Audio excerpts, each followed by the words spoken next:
encourage the patient's will to live. And to support these ideas, they said that the patient does not want to be a burden to their family, so that's why they request euthanasia. And they said if euthanasia becomes an option for the terminally ill patient, then some physicians may not see a reason to take care of the patient to the best of their abilities. But in the book 8 Years Under Oregon Suicide Law, written in 1996, not 1996, I'm sorry, but in Oregon from 1998 to 2005, 90 physician-assisted suicides were requested because of the idea of feeling like a burden. But in that same time span, 206 physician-assisted suicides were requested because patients were afraid of losing the ability to do enjoyable activities.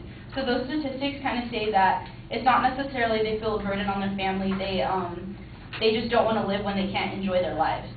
And Margaret Batten, who I've already cited, but she wrote Physician-Assisted Dying, she says that we firmly believe that physician-assisted death should be one, not the only one, but one of the last resort options available to a patient facing a hard death.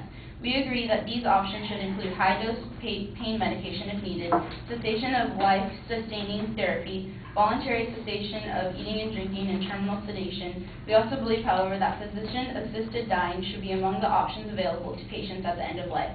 So she's kind of saying that it's not the first option to kill somebody, but I mean, if it's legalized, then it would be an option. And the opponent also said that euthanasia does not exercise personal freedom.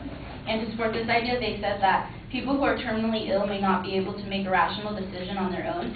Then the decision of euthanasia would be up to the spouse, children, or the patient. And that's actually non-voluntary euthanasia. We're talking about voluntary euthanasia in this topic. And like, if someone else makes the decision, that's a whole different situation. Because in voluntary euthanasia, you have to be the one to write the consent that you want it. And in the Death with Dignity National Center wrote a column, should euthanasia and physician-assisted suicide be legal? And it says, to date, persons who have chosen to use this law have been well educated, have had excellent health care, have had good insurance, have had access to hospice, and been well supported financially, emotionally, and physically. So the opponent was saying that the people aren't in the right state of mind, but the law says that they have to be in the right state of mind. And this quote says that most of the people that do are actually well-educated people that have good health care. And the opponent also stated that euthanasia is murder without consequences.